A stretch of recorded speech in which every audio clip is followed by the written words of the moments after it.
As many of you know, Larian Studios is heavily referencing Dungeons & Dragons 5th edition material for Baldur's Gate 3. There's no doubt that the player's handbook is the core book that they're using to set the foundation for their game, and this is evident in early access. Up to this point in the game's development, we've been graced with around 70% of the races from the player's handbook. I think it's fair to say that the ones that are not present currently in early access will in fact end up in the game. These are core races to all of D&D 5e, and it would likely create quite the uproar if the missing races were not included. So in today's video, I'm going to go over the missing races in Baldur's Gate 3's early access. I'll go over what these races are, their special racial features, and of course mention what classes go well with them. In my last video, it was more of a speculation video on the possible upcoming exotic races like the Aarakocra and the Tortle, but this video has more certainty to it, and I'd almost be willing to bet that these races and sub-races will end up in the game. If you guys end up enjoying this video, please subscribe. There'll be much more Baldur's Gate 3 content on the way. Links to my Twitter and my Discord server will be below. Let's get right into it.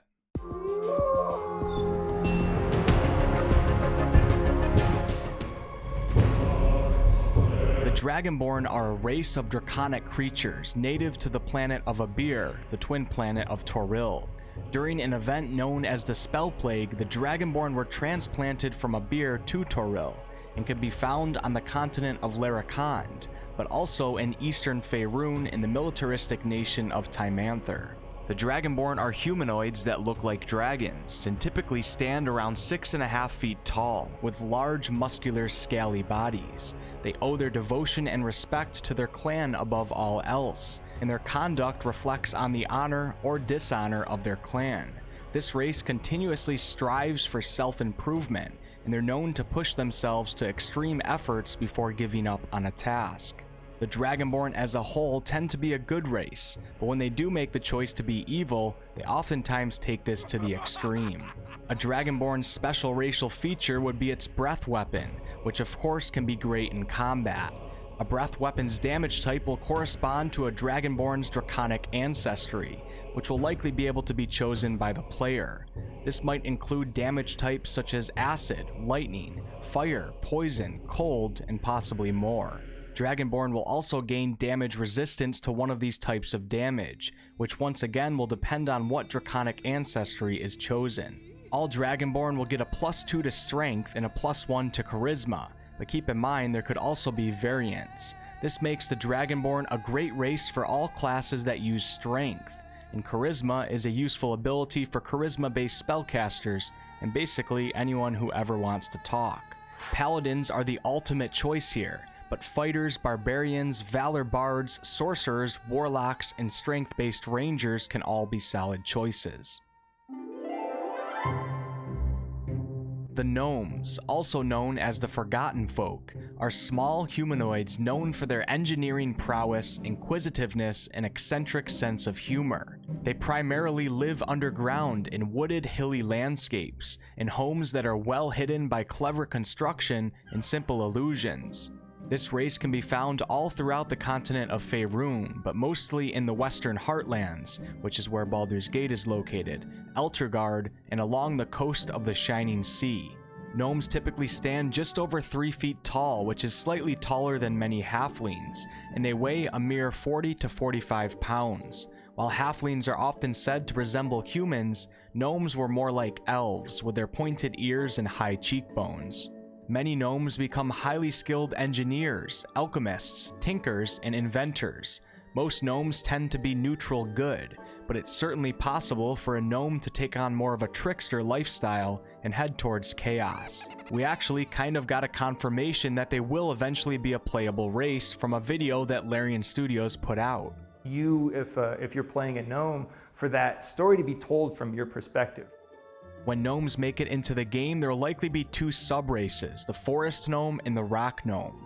All gnomes will likely have dark vision and also a racial feature called gnome cunning, which will give them advantage on all intelligence, wisdom, and charisma saving throws against magic. Forest gnomes in particular will likely learn the minor illusion cantrip and will also be able to speak with small beasts. Rock gnomes will likely be better than average when it comes to certain intelligence history checks, and they may also gain proficiency in artisan tools and be able to create devices such as clockwork toys, which can be used as a distraction device, fire starters, and music boxes. All gnomes will get a +2 to intelligence, making them excellent for the wizard class. Forest gnomes will also gain a +1 to dexterity, while rock gnomes a +1 to constitution. Rangers, rogues, and monks can also be great choices. Half-orcs are humanoids born of both human and orc ancestry. Inheriting both physical power and agility makes them formidable foes. Although they are often shunned in both orc and human society, overall the race has gained some respect as more and more of them prove to be worthy heroes or dangerous villains. Most half-orcs live among orcs, and in Faerun can be commonly found in the Kingdom of Many Arrows, which is far north and east of Baldur's Gate.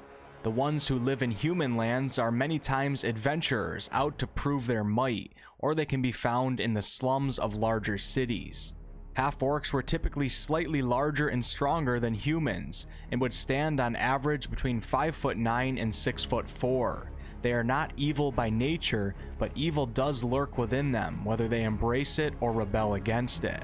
They have a fierce rage within them that makes their bodies burn, and although they can be good company and enjoy laughing, feasting, drinking, wrestling, and more, they are more inclined to take action than contemplation, which equates to fighting over arguing. The half-orcs that become successful in civilization are the ones who can show enough self-control to get by. Half-orcs have a couple really powerful racial features, the first being relentless endurance. Relentless endurance will make it so that if a half-orc's health is going to drop to 0, it will instead drop to 1, keeping them from being knocked unconscious. This is a powerful feature that can change the tide of a battle, but it will likely only be allowed to happen once per long rest. The other really strong racial feature is called Savage Attacks, which allows a half-orc to roll 1 additional weapon damage die when they score a critical hit. So if you're using a 1d8 weapon, when you get a critical hit it becomes a 2d8. Then with Savage Attack it becomes a 3d8. Very powerful. Other racial features should include dark vision and also gaining proficiency in the intimidation skill. Half-orcs will get a +2 to strength and a +1 to constitution. Accompany this with their powerful racial features, and this race goes excellent for martial classes.